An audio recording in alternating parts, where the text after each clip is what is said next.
نبی رحمت صلی اللہ علیہ وسلم نے ارشاد فرمایا 4 اشخاص ایسے ہیں جن کو جنت میں جانے سے کوئی چیز نہیں روک سکتی، اور فرمایا اگر لوگوں کے سست پڑ جانے کا اندیشہ نہ ہو تو اے عمر میں تجھ کو کہوں کہ یہ بات گلی اور بازاروں میں لوگوں کو بتا دو۔ اور پھر حضور نے ان 4 اشخاص کا تذکرہ کیا۔ ایک وہ شخص جو والدین کے ساتھ حسن سلوک کرتا ہے، دوسرا وہ شخص جس کی اولاد زیادہ ہے ذرائع آمدنی تھوڑے ہیں لیکن وہ اپنی اولاد کے پیٹ میں لقمہ حرام نہیں جانے دیتا۔ جب ذرائع آمدنی زیادہ ہوں اور پھر حرام سے بچنا یہ بھی بہت بڑی سعادت ہے، لیکن جب ذرائع آمدنی بھی تھوڑے ہوں اور اولاد بھی زیادہ ہو تو پھر حرام سے بچنا یہ بڑا مشکل اور آزمائش کا مرحلہ ہوتا ہے۔ تو جو اس موقع میں رزق حرام سے بچا، قیامت کے دن حضور کے فرمان کے مطابق جنت میں جانے سے اسے کوئی شے نہیں روک سکتا۔ اور ہم صحابہ کی زندگیاں دیکھتے ہیں، فجر کی نماز ہوتی ہے، ایک صحابی جلدی سے اٹھ کے چلے جاتے ہیں۔ ایک دن آقا کریم نے پوچھا کہ ابو درداء کیا بات ہے؟ تو حضرت ابو درداء نے عرض کی حضور آپ جانتے ہیں آج کل مدینے میں کھجوریں پکنے کا موسم ہے اور سحری کے وقت ٹھنڈی ہوائیں مدینے کی سرزمین کو سلام کرنے بھی آتی۔ میرے ہمسائے کے صحن میں ایک اونچا لمبا درخت ہے کھجور کا جس کا جھکاؤ میرے گھر کی سمت ہے، اور جب ہوا چلتی ہے تو اس سے کھجوریں ٹوٹ کے میرے ویڑے میں گر پڑتی ہیں۔ میں جلدی جلدی اس لیے چلا جاتا ہوں کہ بچوں کے اٹھنے سے قبل وہ کھجوریں اٹھا کے ان کے گھر میں پھینک دوں، کہیں ایسا نہ ہو کہ میرا بچہ کوئی کھجور اٹھا کے اپنے منہ میں ڈال لے۔ یہ صحابہ کا مزاج۔ اور ہماری سڑک سے گنے کی ٹرالی گزر کر تو دیکھیں، ہم بچے کو شاباش دیتے ہیں کہ بڑا دلیر نکلا ہے۔ جس کو آج آپ حوصلہ افزائی کر رہے ہیں کل بڑا ہو کے ڈاکو بنے گا، کل بڑا ہو کے راہزن اور لٹیرا بنے گا۔ اولاد کی تربیت کے باب میں یہ بات ہے کہ اگر وہ گناہ کا ارتکاب بچپن میں بھی کرتے ہیں تو ان کی وہاں حوصلہ شکنی کی جائے تاکہ ان کے دل میں گناہ سے نفرت پیدا ہو جائے۔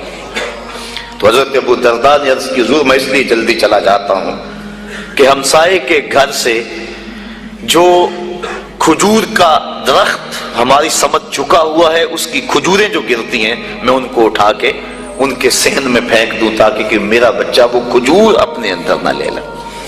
اور آپ جانتے ہیں کہ حضرت امام حسین رضی اللہ تعالیٰ عنہ مسجد نبوی میں آئے، صدقے کی کھجوروں کا ڈھیر لگا ہوا تھا، بچے تھے، ایک کھجور اٹھا کے انہوں نے اپنے منہ میں ڈال لی۔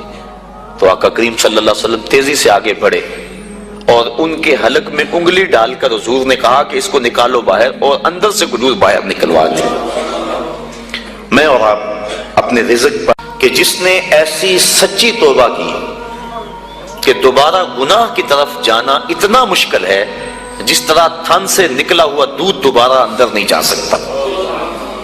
اور چوتھی وہ عورت جس نے اپنی ساری محبتیں اپنے خامد پہ نچھاور کر دی اور اس حال میں مری کہ اس کا خامد اس پہ راضی تھا، اس کو جنت میں جانے سے کوئی چیز نہیں روک سکتی۔ تو دنیا کے اوپر مشکلات سہیں، دنیا کے اوپر اذیتیں سہیں، لیکن کل قیامت کے دن مالک ان کو بدلہ عطا فرمائے گا۔ وَسِيقَ الَّذِينَ اتَّقَوْا رَبَّهُمْ إِلَى الْجَنَّةِ زُمَرًا، وہ جائیں گے جنہوں نے تقوی اختیار کیا، اور تقوی احتیاط سے زندگی گزارنے کا نام ہے۔ تقوی کے بارے میں علماء کے مختلف اقوال موجود ہیں، لیکن خلاصہ یہ ہے زندگی اس احتیاط سے گزاری جائے، اللہ اکبر، کہ انسان کے دامن سے کوئی گناہ نہ لگنے پائے۔ حضرت امام ابو نعیم الاصفہانی رحمۃ اللہ تعالی علیہ نے حلیہ کے اندر حضرت عبداللہ ابن مسعود رضی اللہ تعالیٰ عنہ سے روایت نقل کی ہے کہ تقوی یہ ہے کہ انسان اللہ کو یاد کرے بھولے نہ، اس کی فرما برداری کرے نافرمانی نہ کرے، اور اس کا شکر کرے ناشکری نہ کرے۔ اگر یہ چیزیں اس کے اندر پیدا ہو جاتی ہے تو وہ اس زمرے میں آ جاتا ہے جس کا نتیجہ جنت کے اندر جانے کا سبب بنتا ہے۔ اور حضرت ابو ہریرہ رضی اللہ تعالیٰ عنہ سے ایک روایت ہے جس کو امام ترمذی نے نقل کیا ہے کہ ایک دن حضور تشریف فرما تھے، فرمایا کہ کوئی ہے کہ جس کو میں نصیحت کروں اور وہ اس پہ خود عمل کرے یا ایسے لوگوں تک پہنچائے جو اس پہ عمل کرے؟ تو حضرت ابو ہریرہ رضی اللہ تعالی عنہ فرماتے ہیں میں نے عرض کی حضور میں ہوں، آپ مجھے وہ نصیحتیں کریں۔ تو حضور نے میرا ہاتھ پکڑ لیا اور حضرت ابو ہریرہ فرماتے ہیں حضور نے 5 نصیحتیں مجھ کو گنوائی۔ فرمایا گناہوں سے بچو، تم سب سے زیادہ عبادت گزار بن جاؤ گے۔ دوسری بات فرمائی اللہ کی تقسیم پہ راضی ہو جاؤ، تم سب سے زیادہ غنی بن جاؤ گے۔ یہ پسند کرتے ہو وہ اپنے مومن بھائی کے لیے پسند کرو، کامل مسلمان بن جاؤ گے۔ اور پھر فرمایا زیادہ ہنسا نہ کرو، اس سے دل مردہ ہوتا ہے۔ فرمایا یہ 5 وصیتیں اللہ کے رسول نے مجھ کو گنوائیں۔ انسان گناہ کو ترک کرے، علماء نے کہا یہ تقویٰ ہے، اور حضور نے ان نصیحتوں میں پہلی نصیحت جو ہے وہ گناہ سے بچنے کے بارے میں حکم ارشاد فرمایا کہ گناہ سے بچا جائے۔